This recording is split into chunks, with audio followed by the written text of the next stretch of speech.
कुर्मी लोग आज एसटी या आदिवासी में शामिल होने को लेकर इतना आवाज और हड़कंप क्यों उठा रहा है।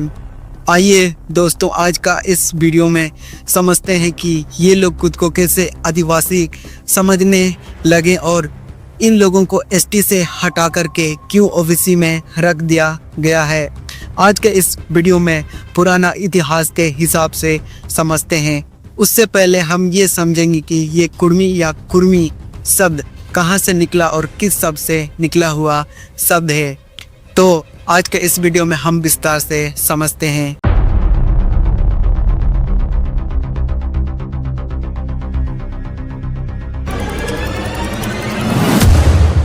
जोहार, नमस्कार दोस्तों। कुर्मी या कुर्मी एक समुदाय है जो मुख्यतः झारखंड, बिहार, पश्चिम बंगाल और उड़ीसा के कुछ हिस्सों में पाया जाता है। संस्कृत में कृषि यानी जो हम किसान बोलते हैं उसी से निकला हुआ कुर्मी से कुर्मी शब्द बना। प्राचीन समय में जो लोग खेती करते थे, हल जोतते थे या जमीन जोतते थे, उन लोगों को कुर्मी या कुर्मी कहा जाता था। इसलिए इसी नाम से एक व्यवसाय पहचान बना और आज के समय में हम जिन लोगों को कुर्मी या कुर्मी बोलते हैं उसी से ही पहचान हुआ है। लेकिन उस समय से इन लोगों का धीरे धीरे समय के साथ साथ एक समूह बनाया और इस पहचान को लेकर के इन लोग ने एक नया दिशा दिया। कई इतिहासकार तो आज भी ये मानते हैं कि प्राचीन भारत के समय से जो कृषि सबसे ही निकला हुआ एक कुर्मी या कुर्मी शब्द है बोलते हैं। यहाँ पर सवाल है दोस्तों कि ये लोग खुद को कैसे आदिवासी समझने लगे हैं या आदिवासी मानने लग गए। आइए इस विषय में समझते हैं विस्तार से। झारखंड, उड़ीसा, बिहार, पश्चिम बंगाल जैसे जंगल एरिया में जो पहले समय में हमारे देश राज्य जंगली था, उसी एरिया में ये लोग जैसे संताल, हो, मुंडा, उरांव और कड़िया जैसे जनजाति लोग निवास करते थे। तो आज के समय में जिन लोगों को हम मातो या कुर्मी बोलते हैं वो उस समुदाय के लोग वहीं आदिवासियों के साथ या उन आदिवासियों के सामने रहन सहन करने लगे या आकर के बस गए। तो वहाँ के जो संताल, हो, मुंडा, उरांव, कड़िया जैसे जनजाति लोग हल जोतते थे, अनाज उगाते थे, जमीन में खोद करके जो भी काम करते थे उस चीज़ को करते करते इन लोग भी देख के सीखा करा। इसके बाद उन लोगों का जैसे पारंपरिक जो परंपरा मनाते थे, रीति रिवाज मनाते थे या जो भी भगवान या पूजा करते थे, उन जैसे को देख करके इन लोग भी रहन सहन देख रेख करके सीख लिया और उसी को देख करके ये लोग भी खुद को मूल निवास और आदिवासी का पहचान दर्ज देने लगे। यही नहीं दोस्तों, ये लोग उन लोगों का रीति रिवाज और कारनामा तो करने लगे और खुद को ये भी समझा, मतलब कहने लगे कि हम भी यहाँ के मूल निवासी हैं, हम यहीं से आए हैं, इन लोगों से ही निकले हुए बोलते हैं।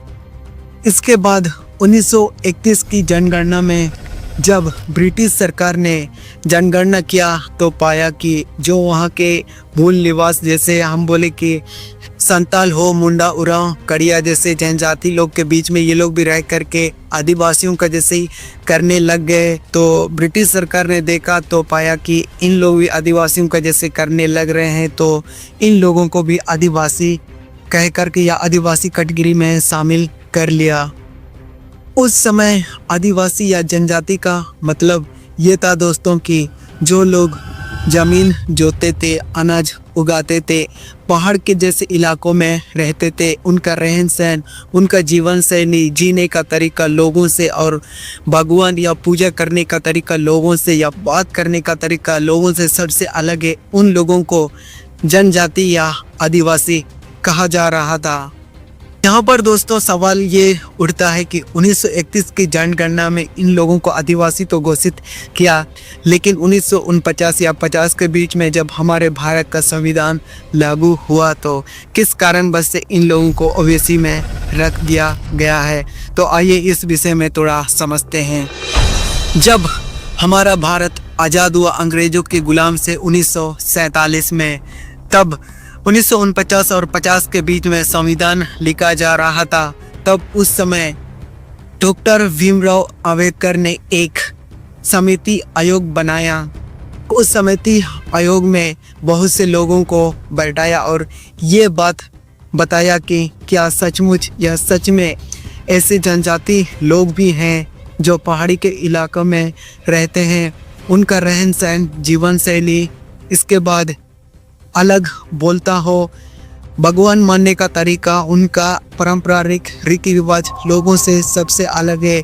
उन लोगों की जांच पड़ताल किया जाए या सच में इन लोग खुद को आदिवासी समझते हैं बोल के ऐसे इस समिति आयोग में बातचीत और बात को रखा गया। और उस बीच में दो ऐसे सूची बनाया, जैसे कि अनुसूची जनजाति और एक अनुसूची जाति।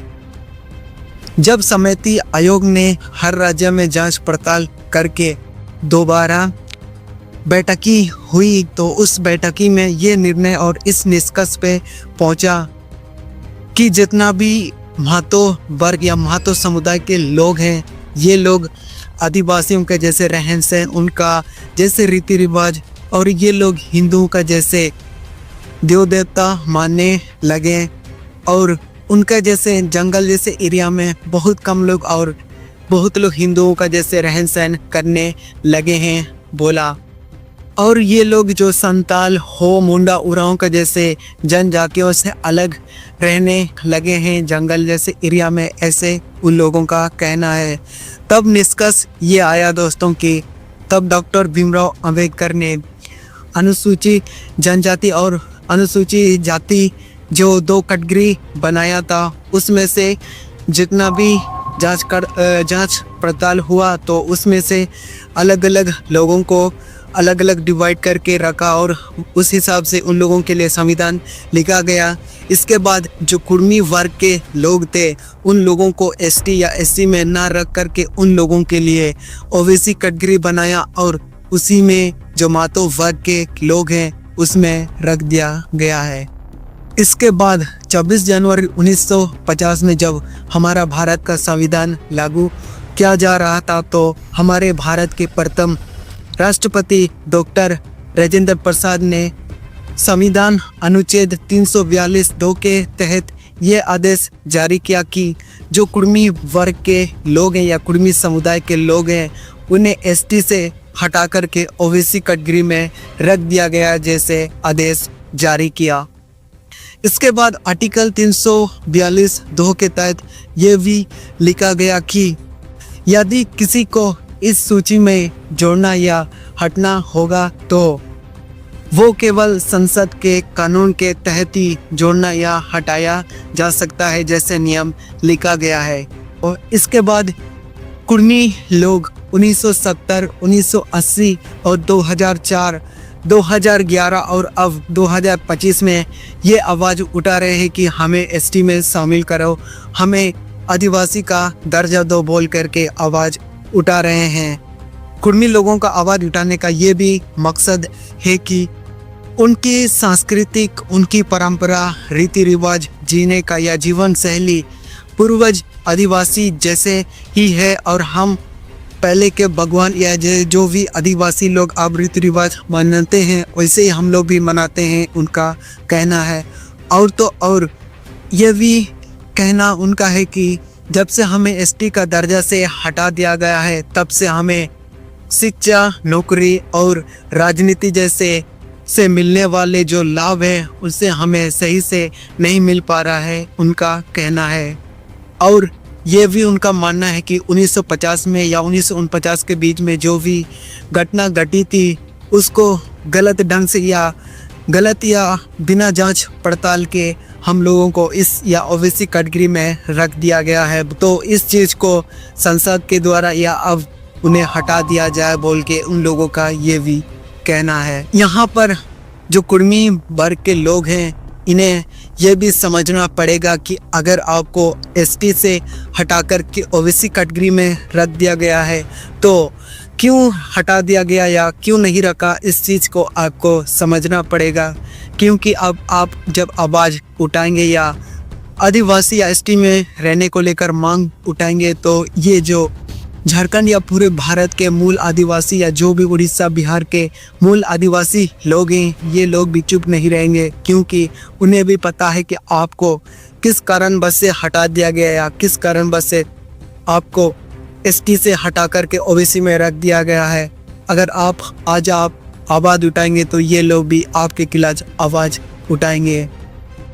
मैं नहीं कह रहा हूँ कि मैं खुद ये चीज़ बोल रहा हूँ, मैंने पुराना हिस्ट्रिकल या पुराना इतिहास को रिसर्च सर्वे करके इस चीज़ को पाया है कि कैसे ये जो महतो या कुर्मी वर्ग के लोग हैं कैसे खुद को आदिवासी समझने लग गए। या दोस्तों, आपको वीडियो अगर इन्फॉर्मेटिव लगा होगा तो वीडियो को शेयर कीजिए और नया वीडियो में उन्हें लेके आऊँगा। तो अगले वीडियो में मिलते हैं, तब तक के लिए जोहार, नमस्कार, जय हिंद, वंदे मातरम।